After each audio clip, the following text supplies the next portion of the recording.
Zoom.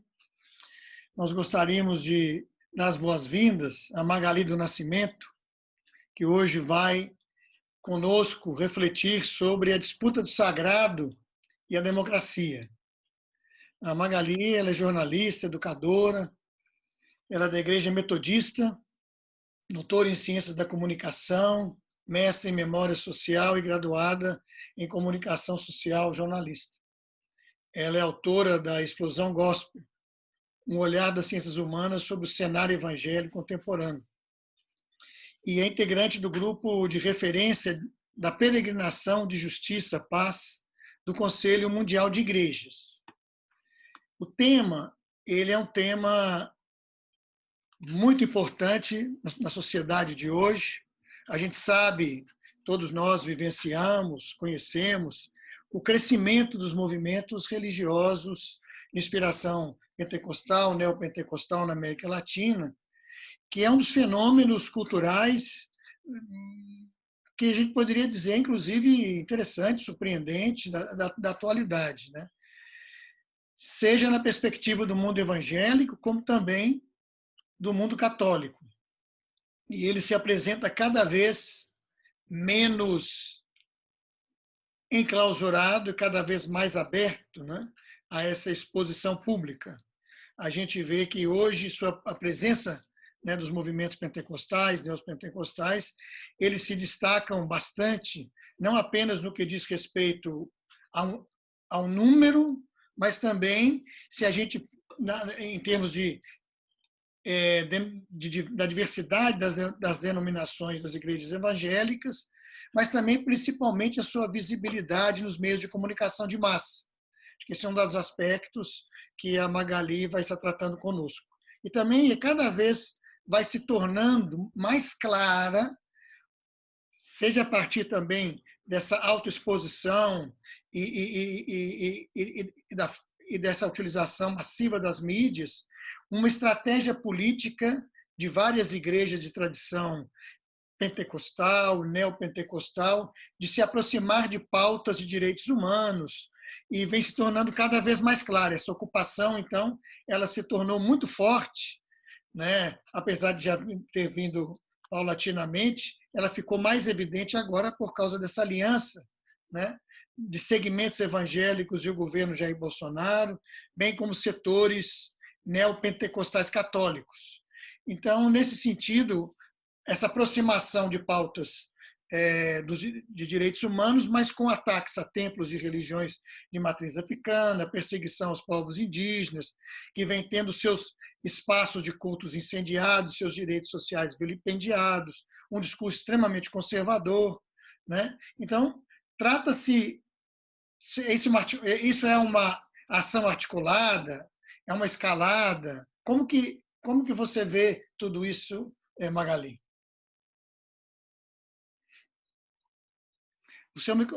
O seu microfone. Obrigada. Quero cumprimentar todo mundo que está participando aqui.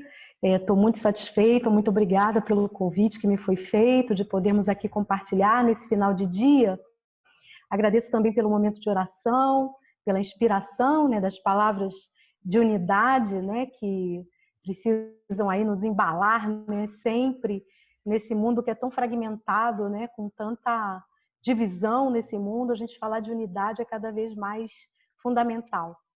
E muito obrigada, né, por essa oportunidade de partilha e desse tema, né, que é tão instigante. É um tema que eu tenho me dedicado, né, nos meus estudos, nos meus trabalhos todos, ultimamente, que é essa dimensão da relação da religião com a democracia e os movimentos religiosos que emergem, né, principalmente aí nas últimas 2 décadas, não só no Brasil, mas na América Latina também, com muita força, né? Frei Rodrigo fez menção, né, ao fenômeno chamado pentecostal, essa ocupação pentecostal na política, mas a gente pode conversar que, quando a gente fala de governo Bolsonaro, quem está dentro do governo não é pentecostal, né? A gente tem ministros que são de igrejas históricas tradicionais do protestantismo. Quer dizer, quando a gente vê a distribuição de cargos, ela não funciona muito com pentecostais, não. Os pentecostais estão majoritariamente na chamada bancada religiosa no Congresso Nacional, e como foi bem falado aqui também, em termos de uma aliança com grupos católicos, que também tem sua bancada, né? Mas a gente pode conversar sobre isso retomando um pouco dessa memória, dessa história, né? Que ela vem fundamentalmente das últimas 3 décadas. A virada dos 80 para os 90, e principalmente o momento da Assembleia Constituinte, do Congresso Constituinte de 87 e 88 no Brasil, é que vai ter essa formação do que a gente vai chamar de bancada religiosa no Congresso Nacional. Essa entrada com força dos evangélicos na política. Dos católicos, não, porque os católicos estão na política desde que os portugueses chegaram aqui. Chegaram com os portugueses, né? Já fazendo política desde aquele momento, com a colonização. Então, essa relação da Igreja Católica com o Estado é muito forte, com a política é muito forte desde o período da colonização. E isso se dá de uma forma exclusiva até a chegada de outros grupos cristãos no Brasil, uma vez que as outras religiões, as indígenas e as religiões de matriz afro foram sufocadas, né, nesse período colonial. E até hoje são, né, apesar de todo o processo democrático. Mas é com a chegada dos evangélicos, que foi na virada aí do século XIX para o XX, e a entrada do universo pentecostal, que é o grupo que vai ter mais força, né, que vai se espalhar pelo Brasil, que vai crescer, mas fundamentalmente aí, com todo o processo que viveu durante o século XX, na virada, nos anos 90, que os grupos pentecostais vão ganhar mais força e vão se colocar com um projeto político, fundamentalmente 2 igrejas, a Assembleia de Deus e a Igreja Universal do Reino de Deus. Projetos políticos que proporcionaram a ocupação do parlamento com a eleição da primeira bancada evangélica lá na Constituição, lá no Congresso Constituinte de 86, com 32 deputados, e a partir daí esse número foi crescendo, foi se articulando uma presença mais intensa, até chegar o momento agora em que a gente tem aí 101 entre deputados e senadores relacionados ao universo evangélico no Congresso Nacional.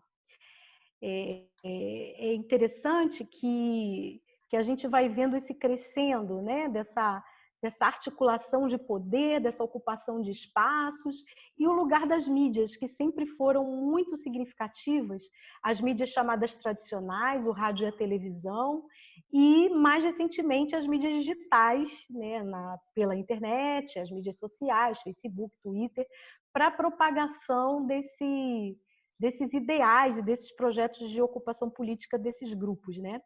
E mais interessante a gente observar que é justamente no governo de esquerda, no governo progressista do presidente Lula, que essa presença vai se fazer mais forte. A partir de 2003, quando o presidente Lula tem um movimento de aproximação com os grupos religiosos evangélicos. E aí é que vão ganhar mais força, vão ocupar espaços e projetos dentro do próprio governo, a ponto de depois, no governo Dilma, a gente ter o primeiro ministro evangélico, que foi o Marcelo Crivella, que hoje é prefeito do Rio de Janeiro, e foi ministro da Pesca de Dilma. Depois Jorge Hilton, também da Igreja Universal, que foi ministro do Esporte de Dilma, né? Então, é nesse período que vai se consolidar essa força, e num projeto que é puramente um projeto de poder, não existe um projeto de país, um projeto de articulação, de uma projeção no universo político. A gente tem um projeto de poder, de ocupação de espaço e de compreensão de que é pela religião e por princípios religiosos que se deve regular e atuar na vida do país e influenciar na legislação, ou seja, nos processos legislativos do Congresso Nacional, e na execução desses projetos e leis pelo Executivo. Agora, também tem um fenômeno nessa nossa história mais recente, que é a entrada de personagens religiosos no judiciário. Esse é um fenômeno que é bem recente. Ele começa aí com a Operação Lava Jato, quando a gente teve o promotor responsável do Ministério Público pela Operação Lava Jato Deltan Dallagnol, de Curitiba, membro da Igreja Batista, evangélico, e que dá todo um caráter messiânico à Operação Lava Jato, né? Como que a operação que salvaria o Brasil da corrupção e tudo isso que a gente conhece que tem efeitos até hoje desse processo que começou em 2014. Mas a gente vai ver esse processo também de ocupação do judiciário, né? Que é uma coisa nova. A gente tinha uma presença grande no legislativo, um avanço para o executivo e, mais recentemente, o judiciário. Aí vão aparecer juízes relacionados ao universo evangélico, Marcelo Bretas, do Rio de Janeiro, por exemplo, outras figuras que vão surgir, colocando valores religiosos aí à frente das atitudes, ações, posturas que realizam, né? E é nesse contexto que a gente chega nessa realidade, que é o governo Bolsonaro, né? A gente chega na campanha de 2018, que tem uma aliança forte aí de Bolsonaro, candidato, com os evangélicos. Essa aliança começa em 2016, quando o Bolsonaro sai do partido PP e entra para o partido PSC, e ele é batizado nas águas do Rio Jordão. Não sei quem se lembra dessa história, né? O pastor Everaldo, pastor da Assembleia de Deus, presidente do PSC, está com Bolsonaro em Israel em 2016 e faz esse batismo que funciona aí como um rito de passagem de Bolsonaro para o PSC e essa aliança com o mundo evangélico. Interessante que muitos evangélicos acreditam que Bolsonaro tinha se tornado evangélico ali, mas não é verdade. Ele nunca deixou de ser católico, manifesta isso, mas faz essa espécie de jogo para atender os dois lados, né? E tem a esposa evangélica, participa de grupos evangélicos e reuniões evangélicas e faz essa aliança mantendo um pé no catolicismo, um pé nos evangélicos, para que haja um apoio aí de ambos os lados, né? E essa aliança se consolida na campanha de 2018 com todo um processo, um projeto que não passa por conservadorismo tão só, né? Um processo de ultraconservadorismo, de extrema direita, né? Baseado em propostas violentas, de uso de armas. Na verdade, se a gente for rigoroso, não tem muitas propostas de Brasil, né? A gente tem projetos de armamento e projetos que passam por privilégios aí à classe empresarial, a projetos que atendam o mundo financeiro das empresas e os ruralistas que deram muito apoio, né, com a campanha de Bolsonaro. Mas projeto a gente não tem muita coisa, tanto é que a gente está aí nessa situação em que a gente vive um Brasil que não tem projeto de país. E quando a gente enfrenta uma pandemia, a gente vê as consequências, né, dessa realidade que são dramáticas. Mas a campanha de 2018 de Jair Bolsonaro foi alicerçada com esses grupos empresários, ruralistas e os grupos religiosos, católico, o universo católico conservador, o universo evangélico conservador também, fundamentalmente pentecostal, mas não só, também de grupos evangélicos tradicionais conservadores que apoiaram essa candidatura, nesse sonho de ter um presidente cristão, que leve os valores cristãos, de salvar a pátria, salvar a família, o que também, essa dimensão da moralidade, né, que foi muito forte na campanha, que até como que anestesiou e apagou as propostas mais violentas, os discursos mais violentos que vinham do governo, e não houve crítica de religiosos a esse discurso de Bolsonaro. Mas chamou muita atenção o uso intensivo das mídias, dos discursos por WhatsApp, por Facebook, por Twitter, de campanha naquele momento, e que foram muito baseados em desinformação, nas chamadas fake news, né? Aí eu vou aqui fazer um parênteses nessa nossa conversa para falar desse elemento que também é novo nessa dimensão política e que envolve muitos grupos religiosos católicos, tanto católicos quanto evangélicos, no Brasil hoje, que é a questão da desinformação. A gente fala muito de fake news, né? Das mentiras, das notícias falsas. Mas a gente tem um processo que é muito mais do que isso. A desinformação passa não só pela mentira, pela notícia falsa, pela invenção de narrativas, mas também passa por manipulação de conteúdos que, em certos momentos, têm um fundo de verdade, são verdadeiros, mas são manipulados de forma a satisfazer intenções políticas ou econômicas, né? Então, a gente tem conteúdo enganoso. Aquilo que é enganoso é aquilo que faz uso de uma verdade, mas transforma no discurso, na narrativa, numa foto, num vídeo, essa verdade de forma a mostrar apenas o que se quer que as pessoas acreditem. Então, a gente tem aí um conteúdo enganoso também, que é desinformativo. A gente tem também conteúdos que são inconclusivos, coisas que são dadas como feitas, como verdades, quando ainda nem foram comprovadas. Isso também é desinformação.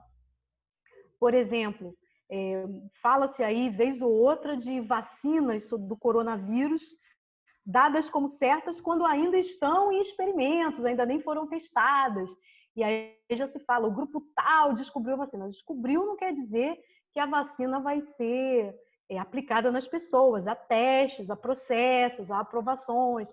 Então, a notícia já é dada como se fosse um caso resolvido. Então, são desinformações de cunho inconclusivo. E também aquelas desinformações que são imprecisas, quando alguém solta uma informação que não tem dado, não tem fonte, não tem origem, não tem uma âncora em lugar nenhum. Simplesmente diz, aconteceu, mas ninguém sabe de onde veio, como se explica a coisa. Então, são situações imprecisas que também são desinformação. Não podem ser classificadas como mentiras, mas também não podem ser classificadas como verdades se são imprecisas. Então, a gente tem tudo isso circulando e as mídias sociais, como o Facebook, o Twitter e principalmente o WhatsApp que é uma mídia muito simples, muito barata, criada para ter fácil acesso, as pessoas com uma baixa capacidade de internet podem acessar o WhatsApp, podem escrever, podem usar áudio, né? A gente vive numa cultura da oralidade, as pessoas gostam muito de gravar, de falar ali no áudio e de receber áudios também. Então, muita coisa que circula também por áudio, as imagens, né? Os memes, as fotografias, os pequenos vídeos, tudo isso circulando e vem circulando com uma intensidade muito grande para fazer pessoas acreditarem em certos elementos que são ou campanha política, ou campanha para destruir a reputação de uma pessoa, ou para colocar pessoas contra pessoas, ou pessoas contra uma determinada situação. Então, é uma situação muito intensa que a gente vê acontecer no Brasil com muita força na campanha eleitoral de 2018. A campanha eleitoral de 2018 foi fortemente ancorada em material desinformativo, tanto mentiroso, notícias falsas, material falso, como material enganoso, material impreciso, para fundamentar a campanha de Jair Bolsonaro e destruir outros candidatos, a imagem de outros candidatos, né? Aí todo mundo pode lembrar de uma tal mamadeira que o candidato Haddad teria distribuído para crianças já bebezinhas aprenderem a ser homossexuais, porque a mamadeira tinha um bico que seria o órgão sexual masculino e os menininhos bebês tomariam essa mamadeira, então seriam induzidos à homossexualidade. Todo mundo se lembra de uma história de um tal kit gay que teria sido produzido por Haddad quando era ministro da Educação do governo Dilma. Inclusive, o candidato Bolsonaro, em entrevista no Jornal Nacional, falou desse kit, mostrou um livro, que seria um livro infantil, que faria parte desse kit, né? Quando esse kit nunca existiu, foi um projeto de material contra a homofobia lá atrás, em 2009, aprovado no Congresso Nacional, mas que por pressão de grupos religiosos no Congresso, ele não foi adiante e nem foi produzido, mas ficou contada a história de que ele teria sido distribuído, e eu conheço gente até hoje que diz que viu e que diz que recebeu, e que seu filho recebeu. Eu peço para me mostrar e as pessoas nunca mostram. Quer dizer, essa coisa vai se espalhando, vai se reforçando. Isso foi muito usado na campanha de 2016. Até a acusação de incesto foi feita ao candidato Fernando Haddad. Também a outros candidatos, Ciro Gomes sofreu várias informações de mentirosas, né? E outros candidatos também. A candidata vice-presidente Manuela Dávila aparecia com camisetas em que Jesus era representado de forma gay. Muitas coisas que foram colocadas ali naquela campanha tinham relação com o universo religioso. Fosse ele em relação à moralidade religiosa, fosse ele em relação a questões da Bíblia, a questões da fé, para atingir, para chamar, para afetar pessoas religiosas para que se colocassem contra os demais candidatos e favoráveis, então, a quem produzia esse material e eram seguidores e apoiadores do hoje presidente Jair Bolsonaro. Essa questão foi tão grave que ela hoje é objeto de duas investigações. Um inquérito do Supremo Tribunal Federal, que ele próprio foi atingido por esse conteúdo de fake news e mentiras que entraram pelo ano de 2019, quer dizer, o governo tomou posse, mas a prática da produção de material contra opostos e contra grupos que são desafetos do governo, esse material continuou a ser produzido e afetando, inclusive, o Supremo Tribunal Federal. Então, há um inquérito lá e há também uma comissão parlamentar mista de inquérito para investigar as eleições de 2018 e identificar, então, essa construção de mentiras como parte da campanha e o financiamento ilegal desses conteúdos por empresas que apoiavam aquela candidatura.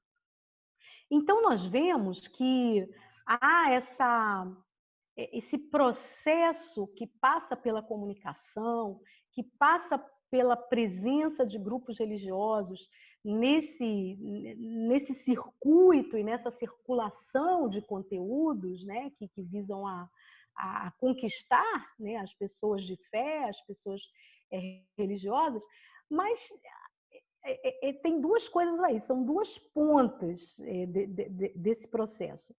Uma é quem produz. Quem produz, produz com a intenção de interferir em processos, né?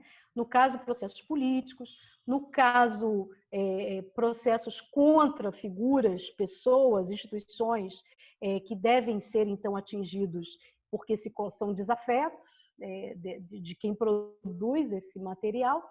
E na outra ponta estão os receptores, que são as pessoas que recebem esses conteúdos.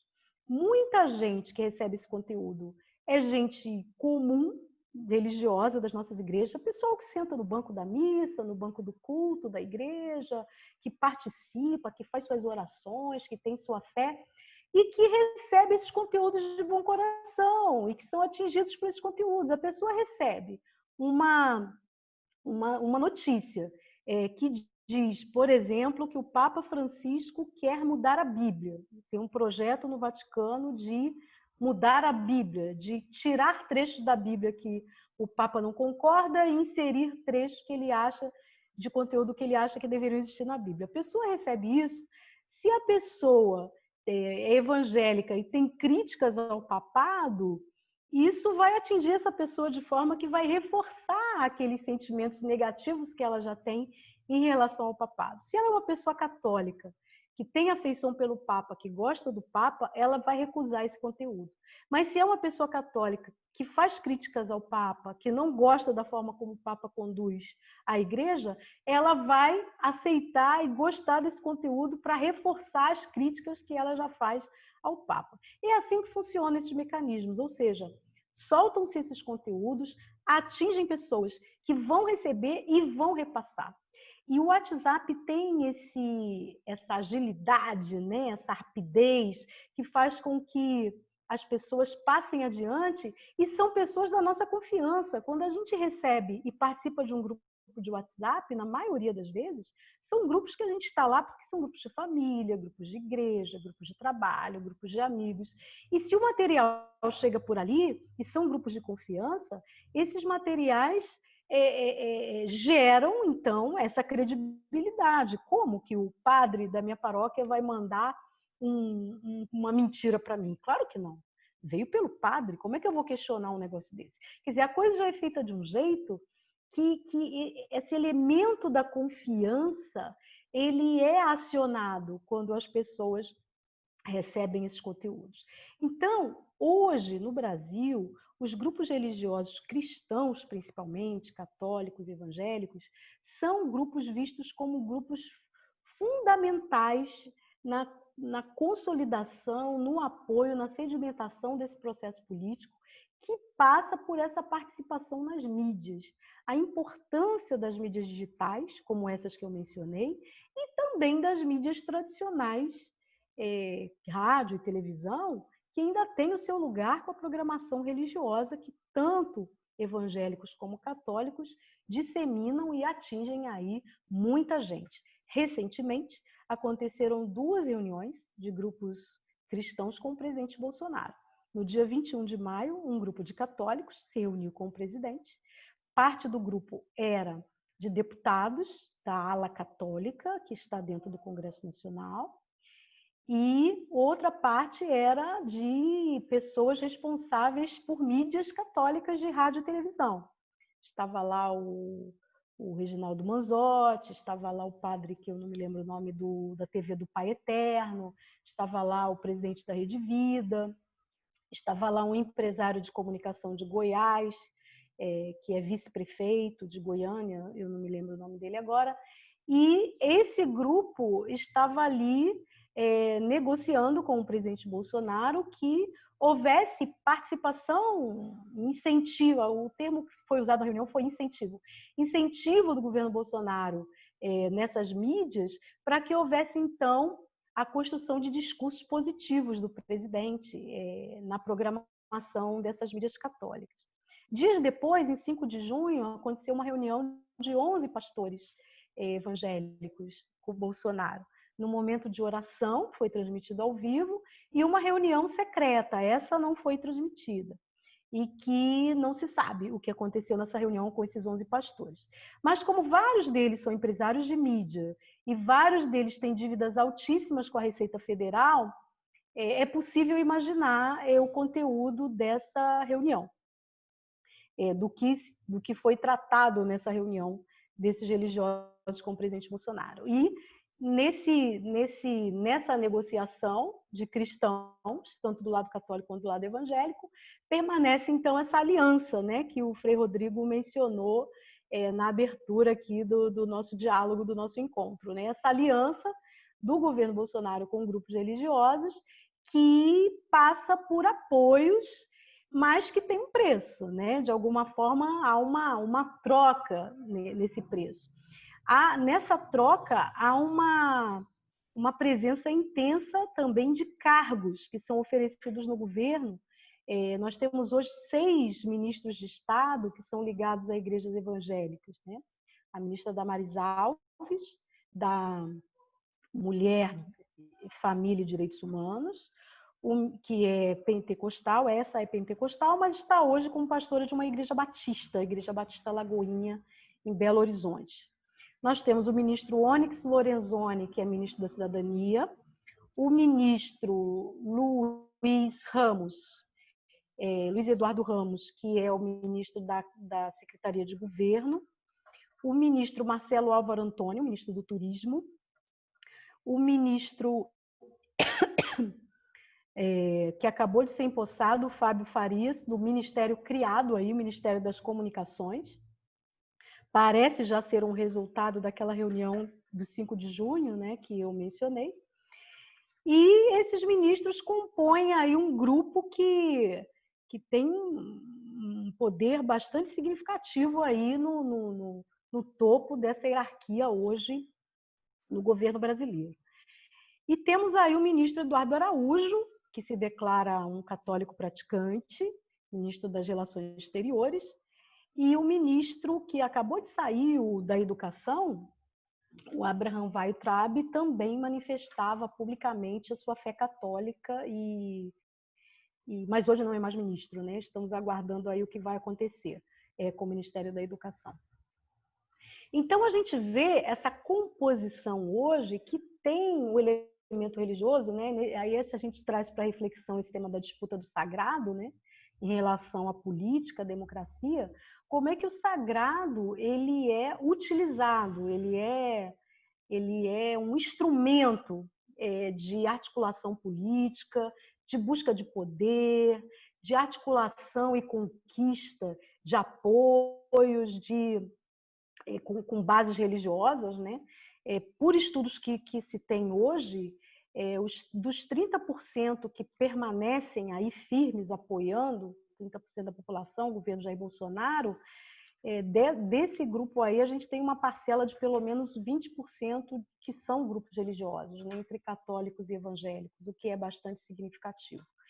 Então, a gente vê esse elemento do sagrado sendo articulado aí nessa instrumentalização por poder. E esse é um elemento bastante interessante para a gente observar. Eu não sei se a gente já pode fazer um bate-bola, Frei Rodrigo.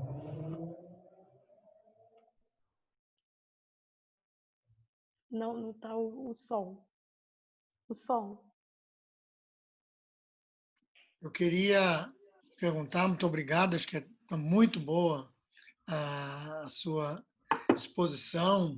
Ficou claro, né, essa força, né, em relação à propaganda, à mídia, né, no campo da comunicação, mas também essa influência na política, né, que é uma das tendências, eu acredito, mais importante, né, das últimas 4 décadas aí, também no continente latino-americano e, por que não dizer, americano, porque o Trump também se sustenta aí, se a gente olhar a questão da Bolívia, do golpe, a presença, etc. Uhum. Mas eu queria que você também tentasse refletir, conversasse com a gente. A gente sabe que a religião ela é uma experiência humana, né? Do encontro do sagrado, da ação do homem e da mulher, em consonância com esse impacto que é produzido por esse encontro, né? Você tem mais claro aí na perspectiva no campo da teologia, a teologia da prosperidade, naqueles que vivem mais a questão da experiência do espírito, né? Que representa uma força sobrenatural que estimula a coragem, mas também uma experiência mais estática quanto às profecias e às curas milagrosas. E fica uma pergunta: o que explica? Como que você lê essa influência crescente, né, desses grupos, dessa tendência? Porque, como você disse muito bem, e eu acho que é interessante a gente sempre lembrar, né, que os católicos sempre estiveram na política e muitas vezes de forma opressora e que impuseram e ajudaram a construir toda essa sociedade na qual nós vivemos, com todos os problemas que ela tem, né? E por que essas igrejas evangélicas têm conseguido mais adeptos? E vamos dizer assim, não sei se por um motivo de uma coesão ideológica maior, ou o fato de adoção de um sistema menos rígido, de maior participação. Quais seriam os fatores, tanto na perspectiva da experiência religiosa, mas da convivência, né, enquanto evangélico, que atrai e possibilita, então, que haja essa comunicação? Isso é um elemento muito significativo para a gente refletir, porque passa por uma questão do sentido da religião, sentido que é atribuído à religião por quem oferece a religião e o sentido que é atribuído por quem recebe e participa, né? Então, o que a gente observa é essa dimensão que principalmente o universo pentecostal conseguiu fazer, de se colocar numa proximidade muito grande das pessoas. E aí eu não estou falando das mega igrejas, não. Eu não estou falando da Universal, com aqueles grandes templos, não estou falando dos grandes templos da Assembleia de Deus. Estou falando da grande maioria das igrejas, que é aquela que se coloca numa portinha, ou no quintal de uma casa, ou numa garagem, ou transforma uma loja numa igreja. E são esses grupos que estão aí espalhados Brasil afora e que são grupos que estabelecem uma proximidade muito grande com as pessoas, criam um senso de comunidade. Porque a gente fica com as mega igrejas na cabeça, a gente perde essa dimensão. Mas o que mais acontece na experiência das pessoas é entrarem numa igreja e terem reconhecido o seu nome. Eu sou fulano, o pastor aperta a mão e visita aquela pessoa na casa dela, e ela volta na igreja e é feita uma oração por conta do problema que a pessoa carrega com ela, e essa pessoa chora ali com as outras pessoas, aí tem o grupo de mulheres, o grupo de oração. Muitas dessas pessoas estão nas periferias, nos bairros mais empobrecidos das nossas cidades, são empregadas domésticas, diaristas, e os homens que fazem serviços de bico e serviços gerais. Eu gosto de contar a história, né, daquele homem que está como gari limpando a rua a semana toda, ninguém sabe que ele existe, mas domingo ele veste o terno, ele entra na igreja e ele vai pregar, ele vai falar, ele vai ter uma relevância, ele vai ser ouvido. Então, essa forma como principalmente os movimentos pentecostais se inseriram no universo das periferias, ouvem os clamores, ouvem as mazelas, criam comunidades de ajuda, tiram pessoas das dificuldades, criam comunidades de sustento, de alimento, de remédio, de tirar alguém da droga. São muitas as comunidades espalhadas pelo Brasil. E as igrejas tradicionais evangélicas também fazem isso, desde que chegaram ao Brasil com os missionários, né? Uma das primeiras atividades dos evangélicos no Brasil foi alfabetizar, para que as pessoas pudessem ler a Bíblia. Então, os evangélicos são responsáveis por muito da superação do analfabetismo no Brasil, porque por esse apego à Bíblia e a necessidade de que os cristãos lessem a Bíblia, produziram processos educacionais também. Então, esse senso de aproximação e de valorização do ser humano, ainda que a leitura teológica possa ser questionada, de que a mazela é culpa do diabo, de que tem que expulsar o demônio da vida do marido que bate na mulher, ou seja, ainda que a teologia seja questionada por nós, as pessoas que participam desse universo pentecostal, de alguma forma, se sentem consoladas e se sentem parte de uma comunidade.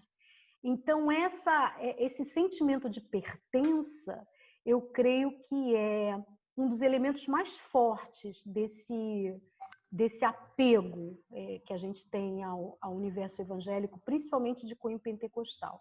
E, em segundo lugar, a gente tem o discurso da teologia que mexe com aqueles imaginários mais profundos, como eu acabei de dizer, quando a gente tem problemas. Se alguém diz que o problema é uma força maior que está além de mim, e que com oração, jejum e dízimo eu posso vencer essa força, realmente é uma coisa muito mais atraente do que eu tentar discutir o sistema, do que eu tentar discutir o patriarcado, aquela mulher que está chorando porque o marido bateu, eu discutir com ela todo o processo que levou essa mulher a estar colocada naquela situação de violência.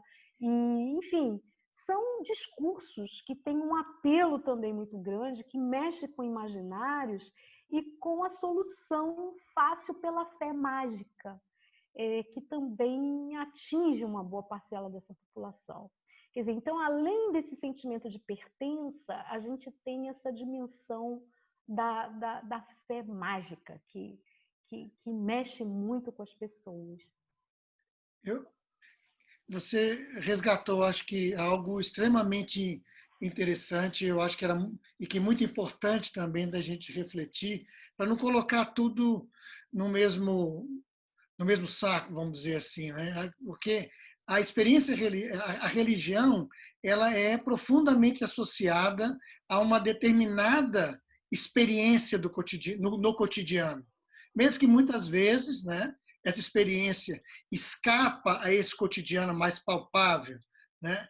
Mas é uma experiência sempre presente que joga a questão do sagrado. E isso é interessante com esses vários aspectos, né, que tanto as igrejas da Reforma, do protestantismo, quando chegaram aqui, começaram também a aprofundar, mas também as igrejas evangélicas também vivem isso, a gente vê isso de forma muito clara nessas pequenas igrejas na periferia, nas áreas de ocupação humana, etc. Né? E é muito importante para não considerar também, né, considerar que tudo como fruto de uma mera manipulação ideológica, né, que subtrai das camadas populares, eu diria, a sua capacidade de discernimento a partir daquilo que ela sente, convive, né?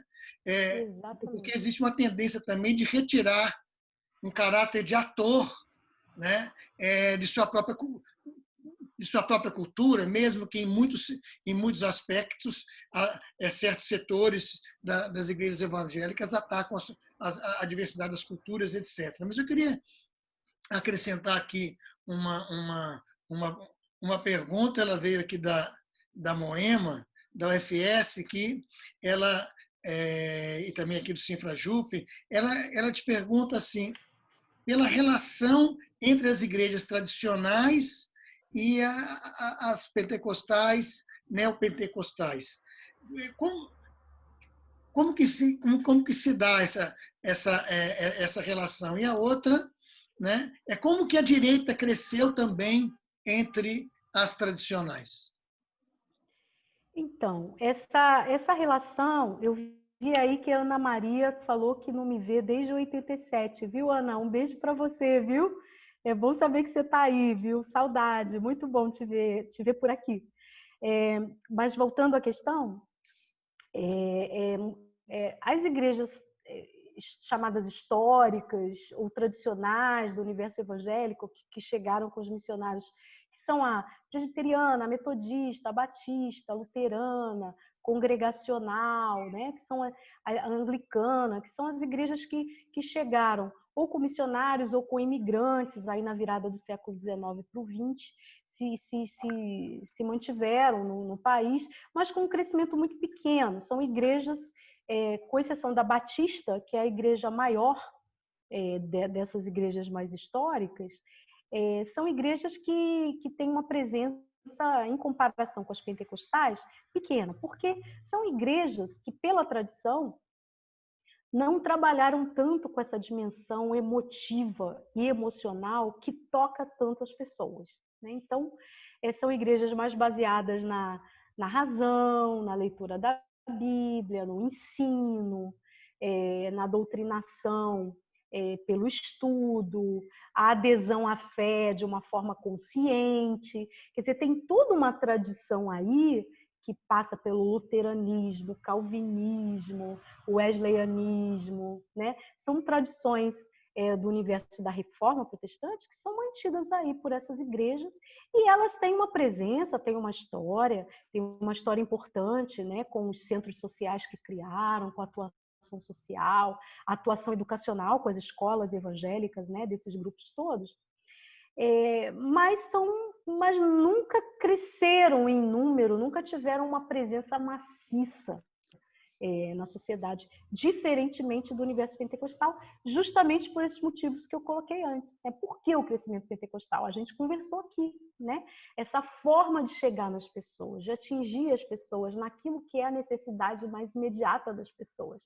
Não que as igrejas históricas não tenham solidariedade, não trabalhem com isso, mas o discurso pentecostal, o culto pentecostal, a forma espontânea e emocional, mexe também com elementos culturais da população brasileira que tem essa afinidade aí, e as igrejas históricas se estagnaram, né? Não são igrejas que cresceram muito. O que acontece? Com o crescimento pentecostal, principalmente dos anos 80 e 90, foi sendo criada assim, uma certa inveja santa, eu posso falar assim, nessas igrejas históricas. Poxa, se a gente está aqui há tanto tempo, a gente tem escola, tem teologia, por que a gente não cresce, não tem essa relevância que esses outros estão tendo? Então começaram a surgir dentro das igrejas históricas movimentos chamados carismáticos, movimentos pentecostalizados, e hoje, em todas as igrejas históricas, existe um processo de pentecostalização, com a entrada de teologias, essas teologias que alimentam o universo pentecostal, que a gente falou aqui, teologia da prosperidade, teologia da guerra espiritual, a teologia do domínio. Essa teologia do domínio é uma teologia política, né? A teologia do domínio que nasceu com os fundamentalistas dos Estados Unidos nos anos 70, para alimentar a ideia de que os cristãos estão predestinados a fazer dessa terra uma terra de Deus, um mundo de Deus, e para fazer o mundo ser de Deus tem que ocupar o plano político, tem que ocupar os cargos, tem que ganhar votos, tem que ocupar as cortes de justiça e por aí vai. Isso surge lá nos Estados Unidos nos anos 70, e hoje essa ideia está ressignificada nesses projetos políticos que a gente vê, que a gente relatou aqui no início da nossa conversa, né? Então, o que acontece? Existe tem um filósofo, sociólogo, na verdade, Bourdieu, Pierre Bourdieu, que ele olha a sociedade como um campo, né? Em que há campos, há arenas.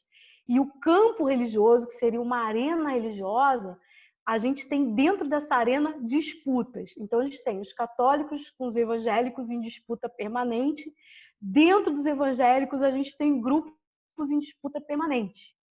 E a gente tem, então, hoje, nesse campo evangélico, religioso evangélico, as igrejas históricas tentando ampliar o seu espaço de atuação, utilizando dos mesmos conteúdos que os pentecostais fazem uso como uma estratégia de conquista de novos membros, novos adeptos. Então, em certas igrejas, a igreja que eu participo, a metodista, a igreja metodista hoje ela está bastante fragmentada, porque dependendo da liderança, você tem uma liderança afeita à pentecostalização e ela vai fazer uso do discurso, fazer uso de práticas que são do universo pentecostal para poder ter sucesso nesse campo religioso. Eu acho que vocês católicos entendem bem o que eu estou falando, que há lideranças no universo católico que têm práticas muito semelhantes.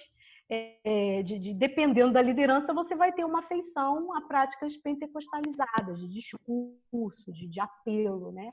Então, dentro dessa realidade, a relação históricos pentecostais está nesse sentido. E como é que a direita cresce, né? A direita, na verdade, ela sempre esteve no DNA dos grupos evangélicos. Os grupos evangélicos que chegam ao Brasil com os missionários, eles são conservadores. Eles vêm do sul dos Estados Unidos. Eles são conservadores politicamente. A visão de sociedade que eles trouxeram, os missionários, era uma visão de sociedade conservadora, do sul dos Estados Unidos, escravista. Eles chegam ao Brasil depois da Guerra de Secessão, perdem a Guerra de Secessão, vêm para cá felizes porque aqui ainda tinha escravidão quando eles chegaram. Então, são grupos conservadores, na sua maioria. Uma parcela dos missionários que chegam ao Brasil trazem uma linha teológica chamada de evangelho social e vão fazer o papel de, vamos chamar assim, de esquerda evangélica dentro dessa grande maioria conservadora. Esses missionários que vão implantar centros sociais, que vão falar de engajamento, de evangelho prático, tudo isso são teologias que vêm aí no início do século XX e vão representar a corrente que existe até hoje dentro do universo evangélico, que são os progressistas, que depois vão abraçar a teologia da libertação no mundo evangélico, mas que são uma minoria. Mas são uma minoria que, de alguma forma, tem representatividade. Durante a ditadura militar foram muitos os perseguidos, muitos os presos, torturados, exilados, desaparecidos entre os evangélicos, porque fazem parte dessa minoria, mas que até hoje está representada aí, por exemplo, o grupo Frente de Evangélicos pelo Estado de Direito, que foi fundado aí durante o processo de impeachment da Dilma. Esses grupos preocupados com aquela situação fundaram a Frente de Evangélicos pelo Estado de Direito. Existe o grupo Evangélicos pela Justiça, que é um outro grupo de articulação. Enfim, são vários grupos aí Brasil afora, né? Mas o conservadorismo que alimenta a direita política está no DNA do mundo evangélico brasileiro aí desde que os missionários chegaram. Muito bem. Vou passar para o Magno, mas antes eu gostaria que você... me parece que vocês têm uma articulação, um trabalho em relação a essa questão. Isso, eu não falei sobre isso. Obrigada de me lembrar. Eu queria muito falar com quem está nos assistindo do Coletivo Bereia.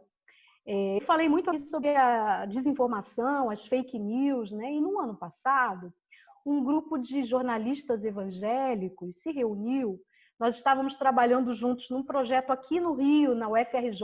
Eu estou no Rio, para quem não sabe, eu estou no Rio, né? Então, aqui no Rio, na UFRJ, estávamos trabalhando num projeto de pesquisa sobre disseminação de fake news pelo WhatsApp com grupos religiosos. E estávamos fazendo entrevistas com igrejas e etc.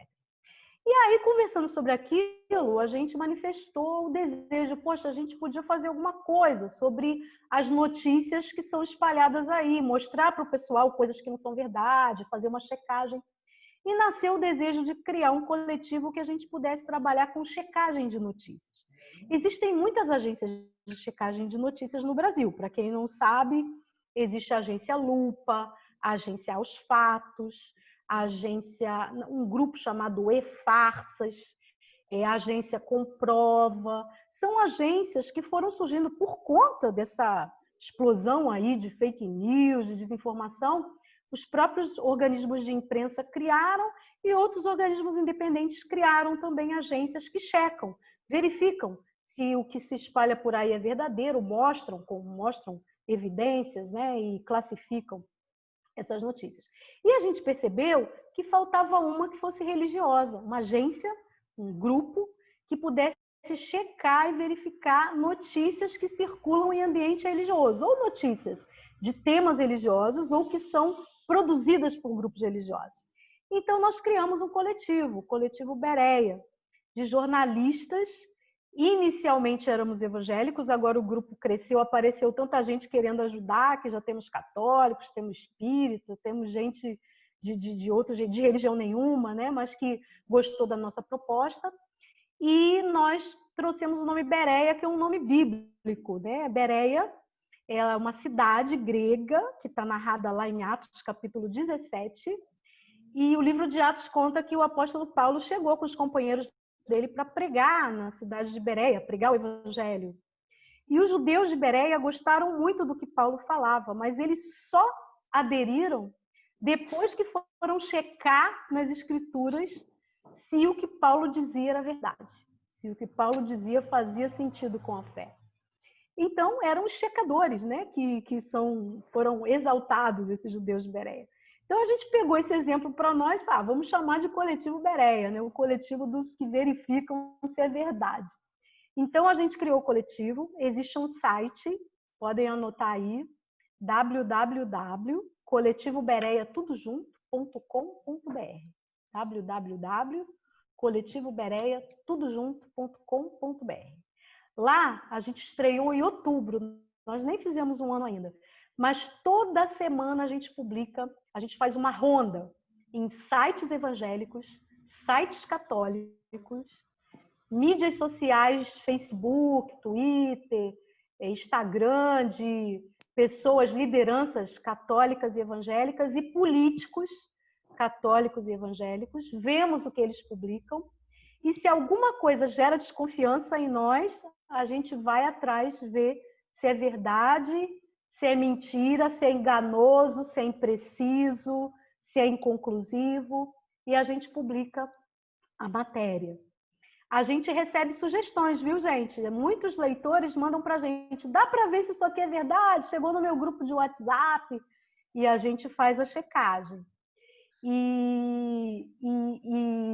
Estamos nas mídias sociais, Facebook, Twitter, Instagram, e a gente tem uma coluna chamada Areópago, que também é um nome que está lá no livro de Atos, e é um espaço de partilha de conteúdos os mais diversos.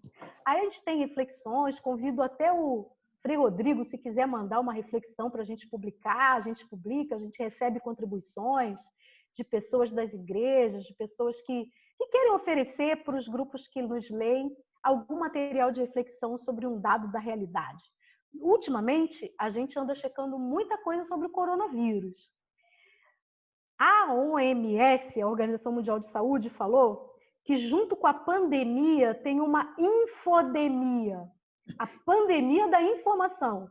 É tanta coisa sobre o coronavírus e tanta coisa mentirosa e que cria confusão na cabeça das pessoas, que chega por grupo de WhatsApp, que chega por Facebook, receita para ficar curado, receita para se prevenir, dizendo que a OMS está falando mentira, dizendo que esse negócio de isolamento social está errado. Enfim, é tanta coisa que as igrejas estão sendo perseguidas, por isso que elas estão fechadas. Quer dizer, é tanto material que a gente tem dedicado boa parte do nosso trabalho a checar coisas sobre o coronavírus. Então, tem materiais aí bastante extensos sobre... Hoje mesmo saiu um material, não, foi ontem, um material sobre a questão dos assintomáticos, que é espalhado aí nesses espaços de igreja.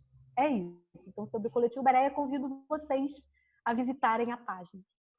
Bem, vou passar para o Magno, que está acompanhando aí no chat.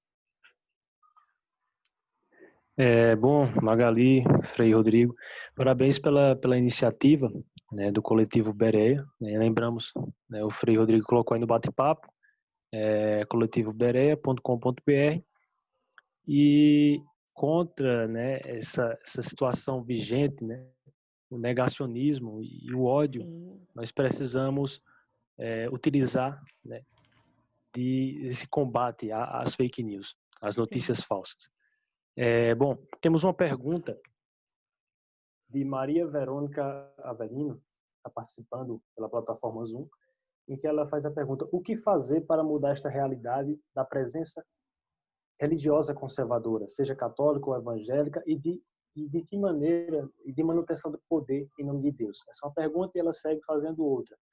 Como lidar com todas estas tendências que manipulam o poder político e econômico hoje, sem tanto desgaste?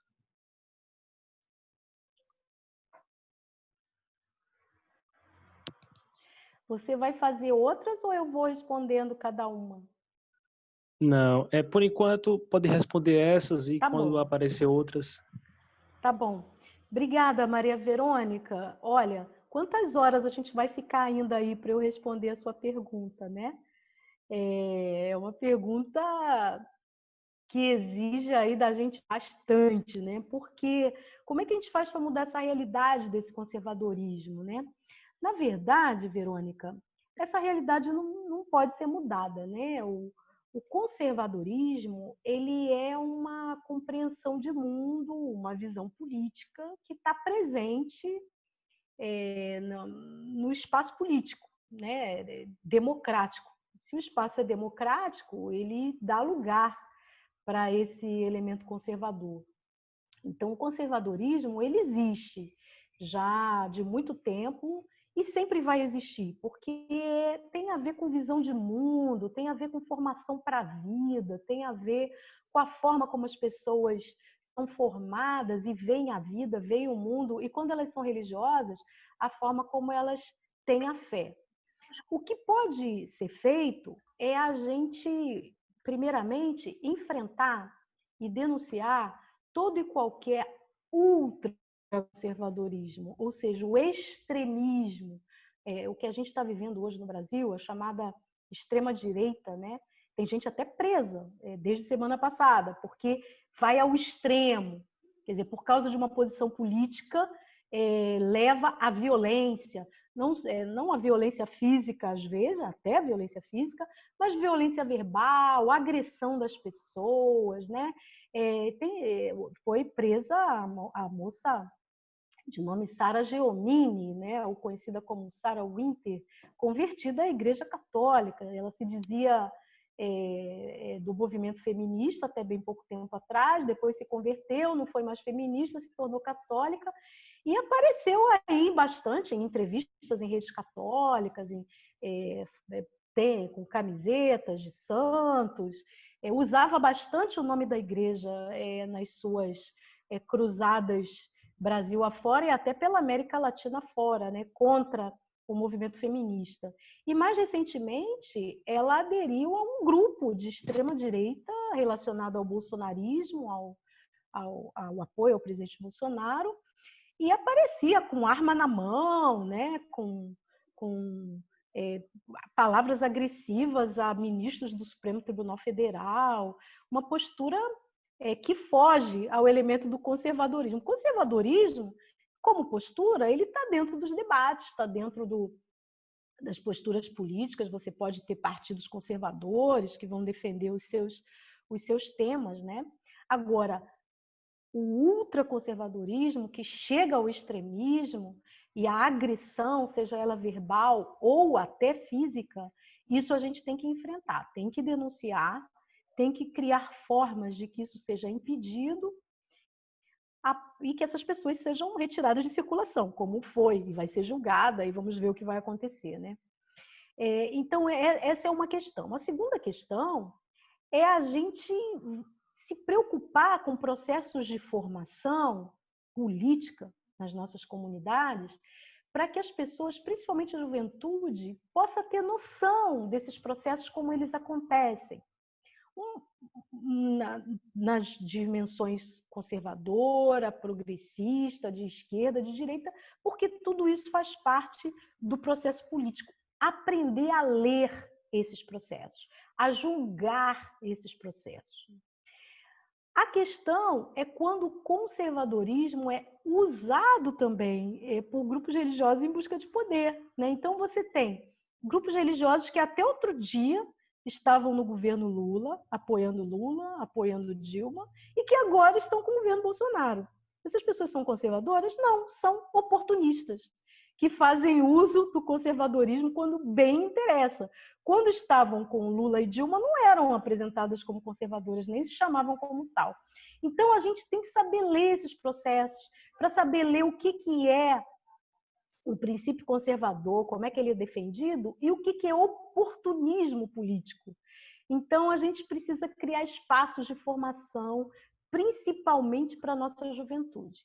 E como é que a gente lida com isso? Né? A Verônica também perguntou. Verônica, tem gente que não tem jeito. Assim, só Deus para perdoar, para salvar, para converter.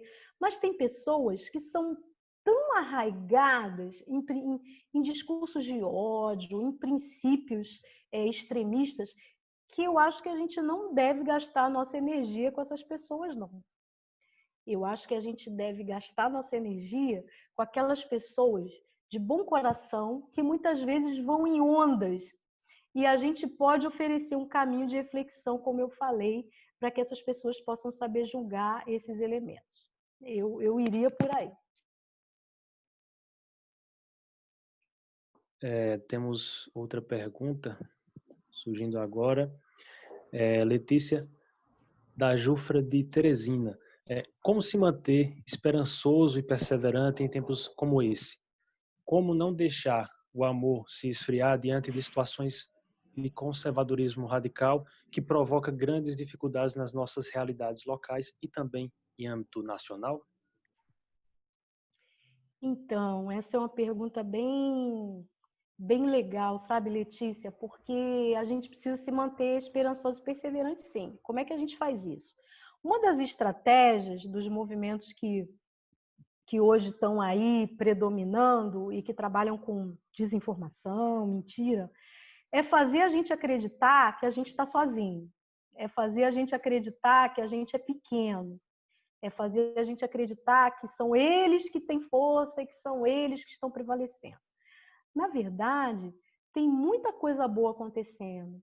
Tem muitas expressões de amor, expressões de solidariedade. Nesses tempos de pandemia e de coronavírus, eu tenho tomado conhecimento de muitas situações. Tenho ficado feliz de ouvir histórias, sabe? De gente que deixa o conforto da sua casa para ir aonde a necessidade está, levando solidariedade. Seja ela do ponto de vista da saúde, seja ela do ponto de vista da sobrevivência, da alimentação. E então, tem muitas experiências assim. Então, eu acho que, em primeiro lugar, como é que a gente faz para se manter esperançoso? É a gente tornar evidente essas experiências de amor e de solidariedade que existem. Eu tenho certeza que na comunidade onde vocês estão, a comunidade que vocês fazem parte, tem coisas acontecendo.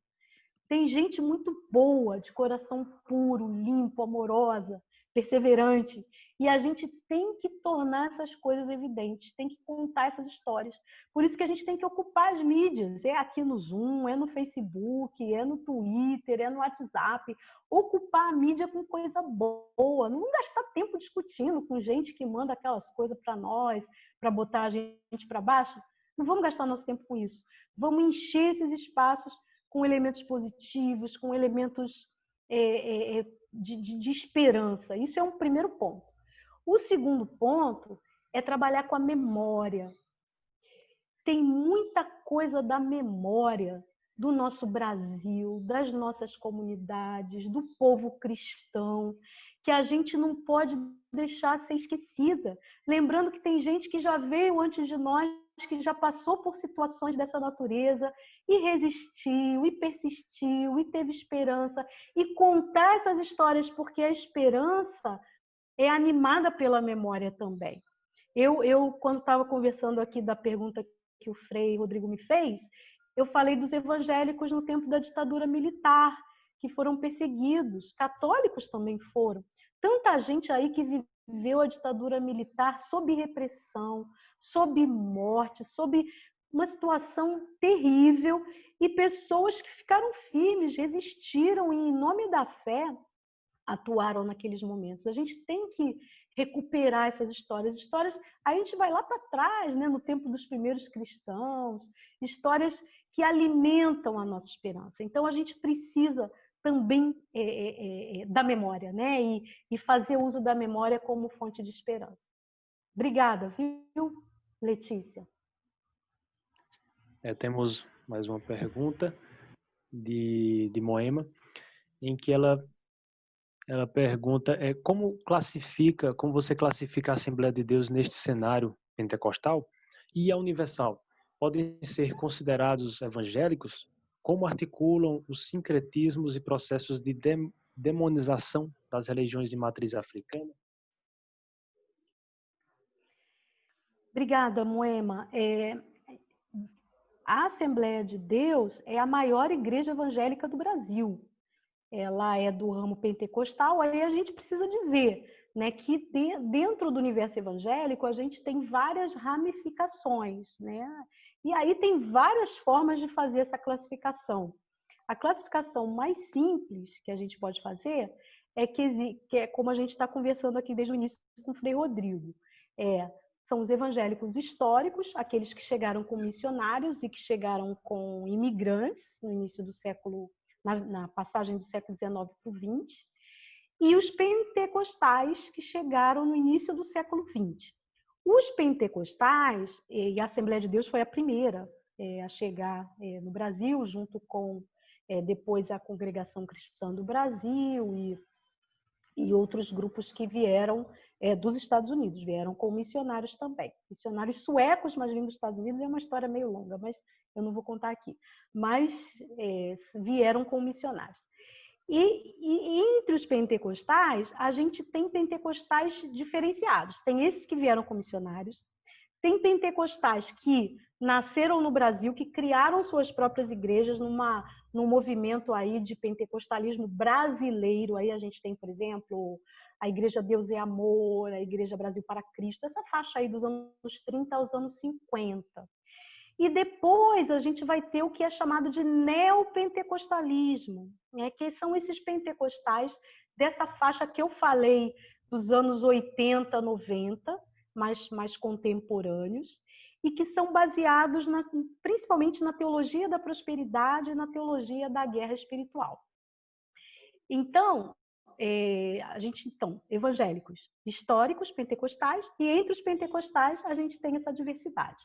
A Assembleia de Deus está onde? A Assembleia de Deus está nesse primeiro grupo pentecostal, que chegou no Brasil em 1910, com missionários que eram suecos, mas vieram dos Estados Unidos. Chegaram em Belém, e de Belém desceram para o Sudeste, vieram para o Rio, depois São Paulo, foram se espalhando para o Brasil. E hoje a Assembleia de Deus é a maior igreja. Mas a Assembleia de Deus não é uma coisa só. Aí a gente precisaria de uma noite aqui só falando da Assembleia de Deus. Por quê? A Assembleia de Deus são várias igrejas dentro dela.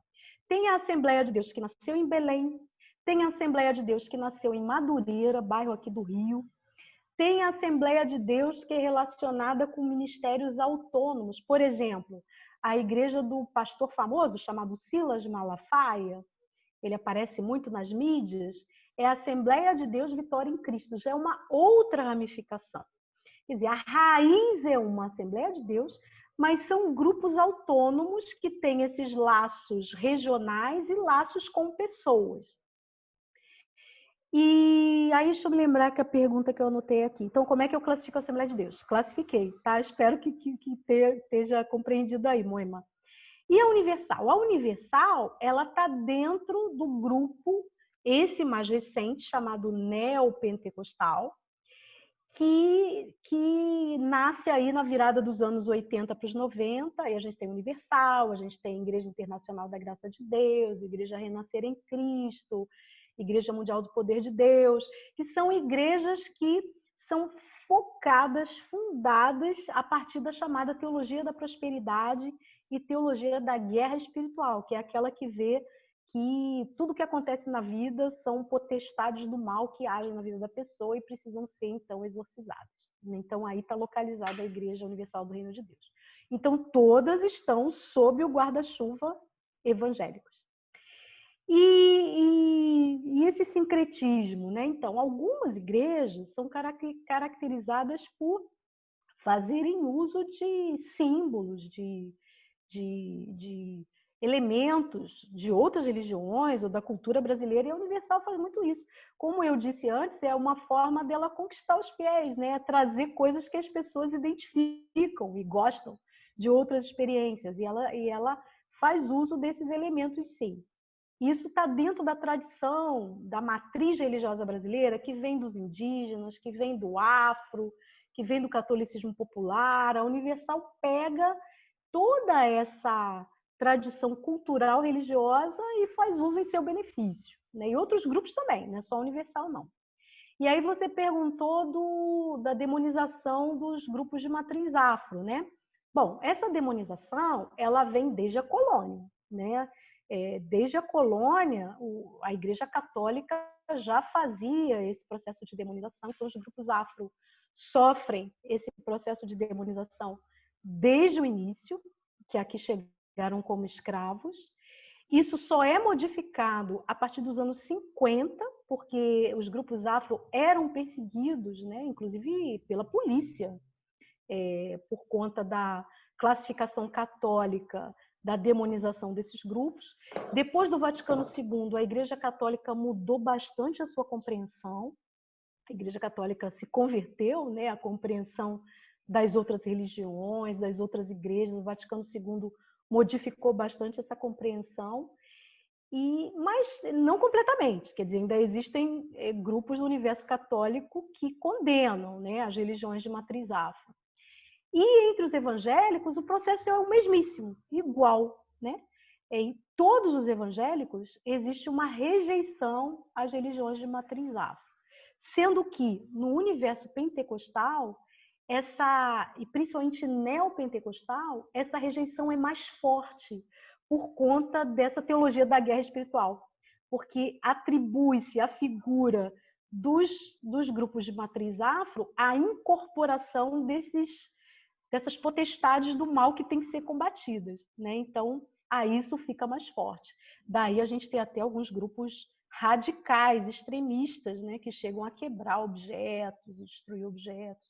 E isso tem que ser penalizado, porque é contra as próprias leis e a própria concepção do direito humano à liberdade religiosa que está na nossa Constituição Federal. Acho que eu falei tudo. Magali, Estou falando demais. Não, tá muito bom. Bom, temos duas perguntas, né, para finalizar. Uma pergunta do Frei Sinivaldo, de Belo Horizonte. Gostaria de cumprimentar a Magali por sua exposição. Ele dirigiu uma pergunta. O que você diria sobre o ecumenismo de conveniência, em torno de pautas moralistas e conservadoras? E a outra pergunta é de Roseli Nabosny, da UFS de Santa Catarina. Magali, também gostaria de ouvir um pouco mais sobre essas divisões que existem também dentro da Igreja Católica, espaço em que podemos atuar diretamente. Como conviver melhor com essas diferenças? Obrigada. Sinivaldo, obrigado. Um abraço para você, viu, Sinivaldo? Feliz de saber que você está aí me ouvindo. Então, ecumenismo de conveniência, né? É uma realidade muito presente hoje no universo político, porque como na política tem muita coisa de conveniência e muito oportunismo, acaba se promovendo uma unidade de conveniência. Isso não é novidade, não. O ecumenismo, ele nasce no início do século XX a partir de uma demanda de testemunho cristão. Os cristãos estavam divididos e precisavam testemunhar a unidade em plena guerra mundial, né? Na Primeira Guerra Mundial, muita morte, muita destruição, e os cristãos precisavam testemunhar a reconstrução da Europa. Já estavam fazendo diálogos teológicos, já estavam fazendo diálogos no universo estudantil, mas a questão da guerra provocou essa necessidade do testemunho, e isso foi muito significativo e marcou o movimento ecumênico no início do século XX, e ele está presente aí até hoje, né? Então, ecumenismo quer dizer essa unidade em cima de um testemunho de promoção da vida, da paz e da justiça. Esses três elementos estão bem conectados. Se não há promoção da vida, da paz e da justiça, não tem ecumenismo. Então, a gente já pode desclassificar esse ecumenismo.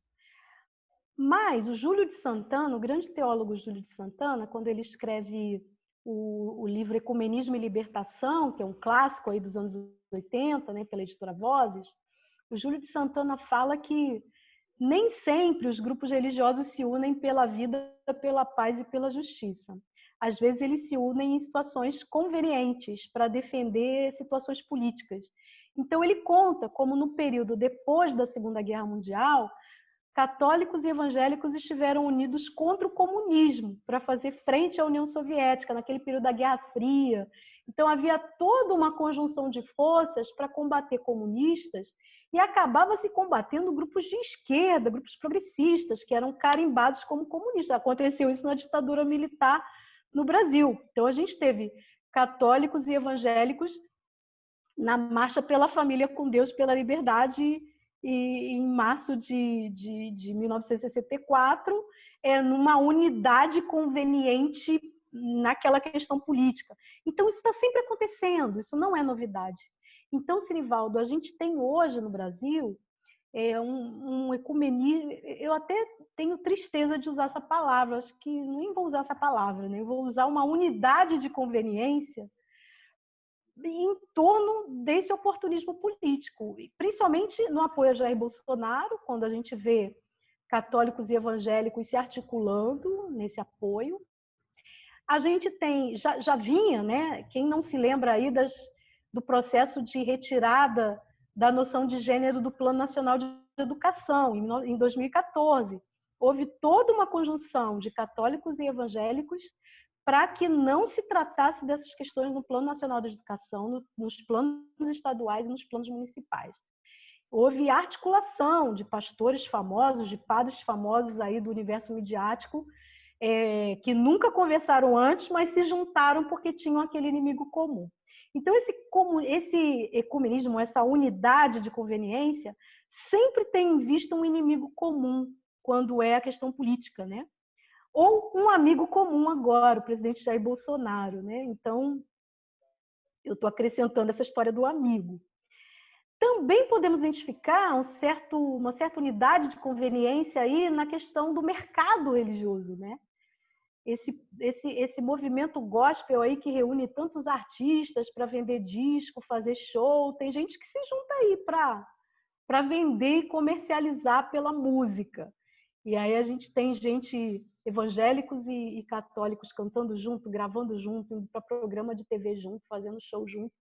Então, a unidade de conveniência também passa pelo mercado da religião, né?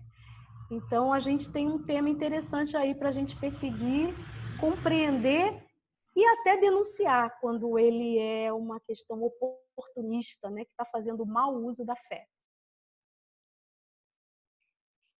Aí tem a pergunta da Roseli. Roseli, olha, sobre as divisões dentro da Igreja Católica Romana, eu faço a sugestão que vocês façam uma reunião sobre isso, para conversarem sobre isso, né? Porque eu fico bem constrangida, né? Uma evangélica aqui falando sobre as divisões dentro da Igreja Católica. Mas é verdade, a Igreja Católica, ela tem a grande diferença em relação aos evangélicos, além das questões doutrinárias e teológicas, é a questão da centralização do governo, né? Os evangélicos, eles não têm um governo centralizado. A gente, inclusive, esse é a maior pegadinha que a gente tem nas mídias noticiosas, é quando as mídias noticiosas aparecem com algum pastor falando pelos evangélicos. Essa é a maior fake news que vocês podem encontrar no noticiário, é algum pastor falando pelos evangélicos. Ninguém pode falar pelos evangélicos. Os evangélicos são um grupo múltiplo, diverso e que não tem representante, não há representante, não há uma articulação, um presidente das igrejas evangélicas do Brasil, isso não existe, e nem pastor que possa falar por elas. A diversidade é muito grande. E isso é diferente da Igreja Católica. Existe uma centralidade de governo que está no Vaticano, na figura do Papa, dos cardeais, aí vem a hierarquia, né? Então existe essa centralização. Mas ainda assim, há uma diversidade muito grande de tendências teológicas, de compreensões pastorais, de políticas eclesiásticas, as mais diversas, né, dentro da igreja. Existem as ordens religiosas, existem várias concepções dentro do catolicismo. A gente tem a igreja mais popular, aquela das sebes. A gente tem o catolicismo popular, aquele das promessas que as pessoas pagam, dos ex-votos.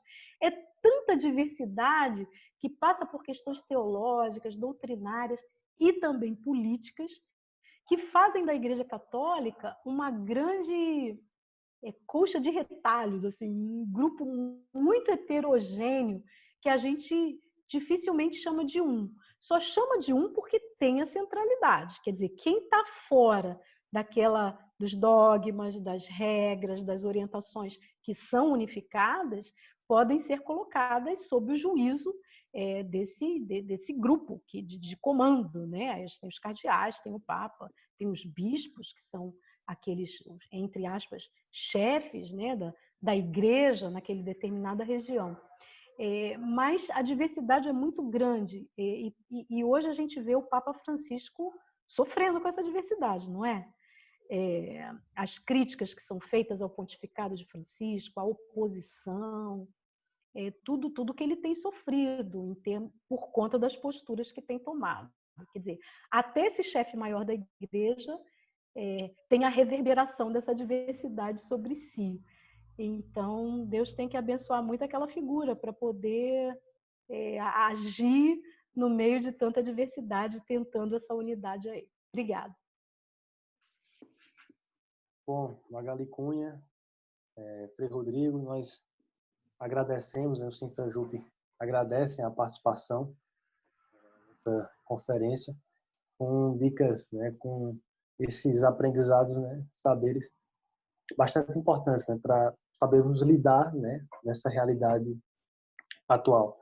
E, bom, fazer a memória, né, do que você falou, né, dessa necessidade, né, de expor colocar as notícias falsas no seu devido lugar, de notícias falsas, e tornar visível, né, as experiências, as iniciativas, né, que dão certo, né, independente de qual seja a igreja cristã ou outras religiões, e também né, nessa busca, né, desse caminho, como você falou, né, da promoção da vida, da paz e da justiça. Agradecemos e já falamos, né, sobre a próxima conferência, que será no dia 1º de julho, 5h30 da tarde, com o tema Amazônia e Democracia. A convidada será a irmã Laura Vicuna, catequista franciscana do Conselho Missionário Indigenista, junto ao povo Caripuna, em Rondônia. Ela é da REPAM, da Rede Eclesial Pan-Amazônica, participou do Sínodo da Amazônia e Conselho pós-sinodal do Sínodo Especial para a região Pan-Amazônica. Agradecemos também a transmissão e a todos e todas que acompanham pelo Facebook do Católicos e Católicas contra o Fascismo, pela plataforma Zoom. E, bom, não tinha me apresentado antes, né? Sou Mário Almeida, faço parte da JUFRA, né? Sou jufrista, Serviço de DHJupic, Direitos Humanos, Justiça, Paz e Integridade da Criação, e também jufrista professo na UFS. Agradecemos a todos e a todas, meus irmãos e irmãs, paz e bem, e até a próxima conferência. Obrigada, gente. Um abração.